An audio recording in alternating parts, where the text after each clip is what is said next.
Okay, guys, welcome back to the channel. So, we last left off right before I head out to Spain. We sent the car out for sandblasting. Obviously, you can tell here the car finished from sandblasting and then it went off to paint. So, as a lot of other components on the car, such as the subframe over here, this was sandblasted and then it was powder coated. Anyways, moving on to the paint, I'm really happy with the paint job. It was done by my friend Yusuf in Ras Al Khaimah in his shop Power Logic. We supplied the paint from Steelit. I'm sure you guys have heard of it. It's a very durable paint and it's also a paint that you can directly weld on. The nicest thing about this paint is that it requires no prepping to the surface that it's going to be painted on as long as it's bare metal.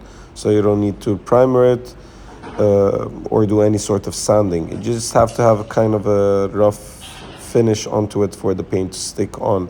The guys later on didn't waste, as soon as the car got into the shop, they didn't waste any time. They start putting on everything onto the car and moving ahead with the plan so we don't waste time. So obviously you can tell the diff was installed in the back, but with the stock suspension just to move it around.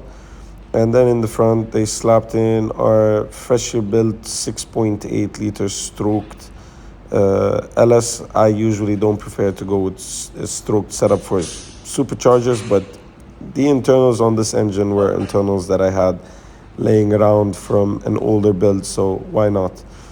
Um, Using our fueled racing engine mounts, they're centering the engine over here. Also, the relocation for the rack has been installed over here. Again, this paint has a satin finish, so it's not matte and it's not shiny. I'm really growing into it. As you can tell, again, the powder coated subframe with the new diff. And right before they installed the transmission, they slapped in our fresh action clutch twin plate ceramic, capable of holding, I think, north of 1,000 foot-pound. I love these clutches. I've been using it on the S13 the entire DMEC season and in OIDC, and I also use the same clutch on my 350 for the past almost 2 years. By this point, I'm back from Spain, so here we go. Let's start with the episode. So guys, we are back from Spain and we're finally, I'm finally back to doing the last couple of things that I've been thinking about so much relating to the new car and something that I haven't been touching for a while. So this is my new rig for the season. It's almost a brand new Iveco. It's basically we're getting rid of our old rig. I mean, this isn't something exciting in any way. This is what we use to go to every event in Middle East. So this is a brand new van for me. It's only done like 20,000 kilometers. I got it secondhand, but it's like brand new to me. So we've been, I fabricated these cabinets to store everything. Basically, I'm upgrading from my old van. Okay, I closed the door because the welder is working and it's really loud. So anyways, this is the new van. So we have to basically set it up and prepare it from inside so that it can carry everything that we need. This is almost 2 to 2.5 times bigger than my old rig, which was GMC Savannah. This is much bigger, an Iveco L4H3, so the ceiling is really high and it's very long, so we can carry everything that we need, and it has the power to do so. It's a 3 liter diesel. So anyways, what I came in to do today is not really that exciting, so I'm not gonna go through it step by step. I'll probably just explain what I did at the end once I'm done. So it's not much because these cabinets, I made them at my factory. They already set them up, so 2 cabinets, one here and one there.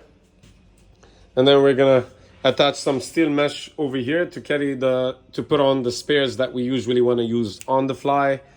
And I don't want to pull them out of the cabinets and find them and stuff, like tie rods, toe arms, camber arms, stuff like that.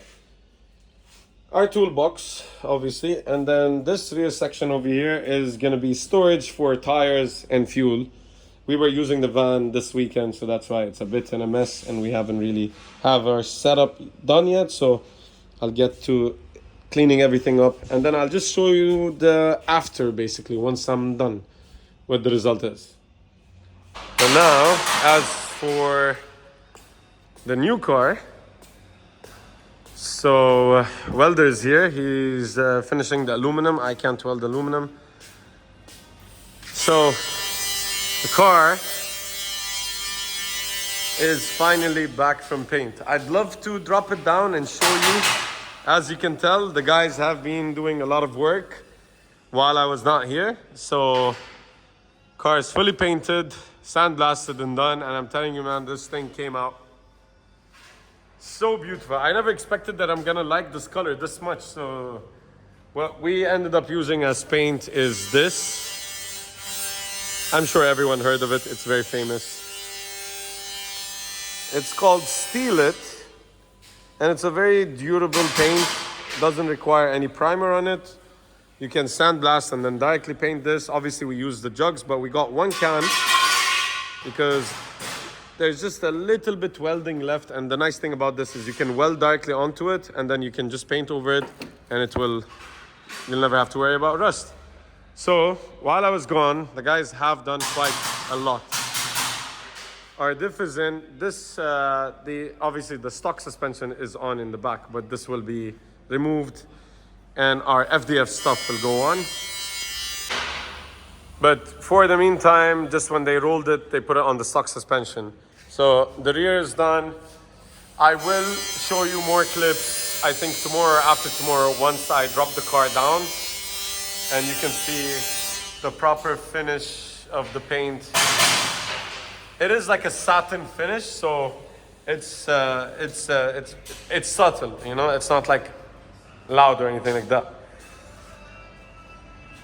They already started assembling the car, obviously, so engine and transmission are in, rear subframe is, and diff is in, and now Wissam is basically be going from the front to the back. From this point, I'm not gonna be really putting my hands on the car. I'm just gonna make the exhaust tomorrow. So let me show you. So our fueled racing headers arrived, which means we are no longer waiting for any parts whatsoever. Even our drive shaft, our custom drive shaft has been done. I opted on this car to go with the steel drive shaft, made it locally instead of ordering carbon fiber and waiting like 4 months. Because in this car, we have the room to install drive shaft loop. So I don't see the advantage of putting the carbon fiber other than the lighter weight. But that is on a steel drive shaft, and it feels just as snappy as the S13. So why go with that? Plus, I can make 5 drive shafts of those locally, which I know will hold over 1,000 wheel, because our spare one on the S13 is an identical one to this, for the price of 1 carbon fiber drive shaft. And again, the reason I'm going with this is because we have the room to install our drive shaft loop, because look at it right here. So drive shaft yoke is roughly right there. So I would say, like, I can't remember what exactly it was, but roughly somewhere right around here. So if you drop it, it would have to go right here. This is very strong. We can weld directly onto this. That's why we need the spray paint. So we can put it right here, and the drive shaft will be safe in case it breaks. So we can run a steel drive shaft. And again, I have the same drive shaft on that car for the past 4 years, and knock on wood, it held. So this just takes a couple of minutes to install.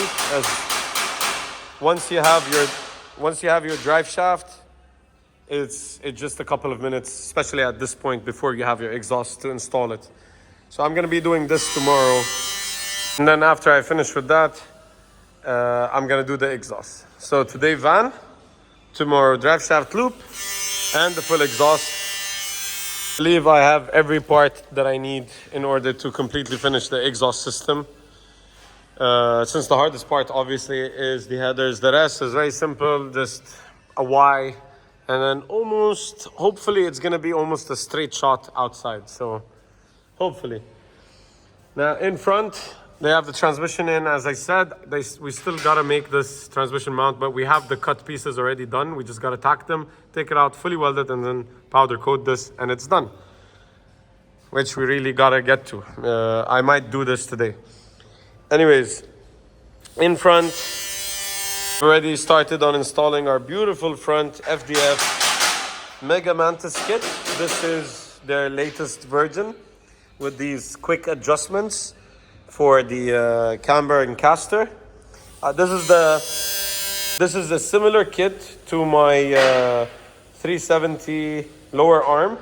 It just that the one on the 370 doesn't come with the knuckle and the upper arm. I use a stock knuckle and a stock upper arm, but the FDF lower control arm. But in this case, obviously, we have the Mega Mantis kit that we're going to be running on the car.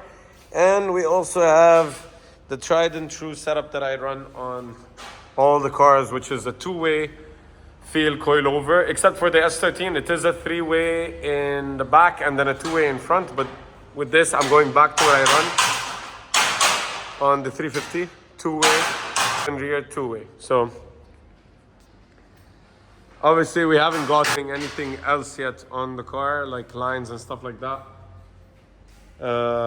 We also got the welder over here, finishing up welding. So these are actually the bash bars that I'm going to be running. So it's completely aluminum. It is basically the stock bash bar, the factory one, that has been scanned by Bob. And then we are remaking it ourselves. So this is entirely aluminum. That is the stock one right here. So we just scanned that and remade it. And I think I used to run this on my 370 up until it like completely got destroyed. But I've done several crashes with this and it held so much force. So I've decided to stick with the stock bash bar since the entire front end is stock. Anyways, time to start working because I am wasting time. So for today, once I'm done with this, I'll show you the update since it's not really that interesting. So the inside is done.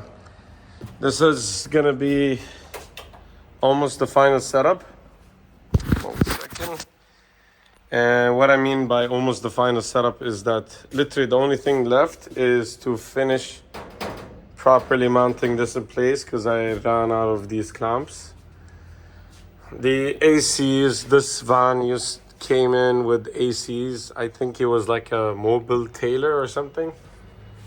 So we are removing those, just some wooden panels inside that held the bottom brace thing, whatever. I am gonna be removing it. Just not yet. So we got front lights, rear lights, put the mesh in place. I'm just missing these couple of things. We got a fuse box. For the meantime, I'm just connecting it directly to a random battery that I had lying around just to test the system. And then this wire is basically gonna go all the way up to the front of the what do you call it, to the engine bay, to the battery. And then we got fridge 1, which is something necessary. We need it for our ice. Anyways, and then we got another fridge. This one would be only for our drinks. If you guys don't know, we use ice to cool down our IETs on my cars. So that's why we have this entire thing, which is the freezer. And then this isn't a freezer, it's just a regular fridge. I think this can go to like -5. And that goes all the way to like -25. And then I added these basically hooks so that this area in the back is because I want the space to carry the tires when we go for our long trips to Oman, instead of, because I don't want to be coming back and forth picking up tires. So this would act as a wall that we can remove whenever we want. So we'll just basically use the ratchet straps, the really strong ones, and we'll just basically do like a giant web over here to not let the tires basically fall around and stuff like that. So this would be like kind of a room. Our fuel will be also here, 2 big barrels. So that's why we have those. I want to bring the big barrel into the van, and then I'll decide exactly where I want to place those.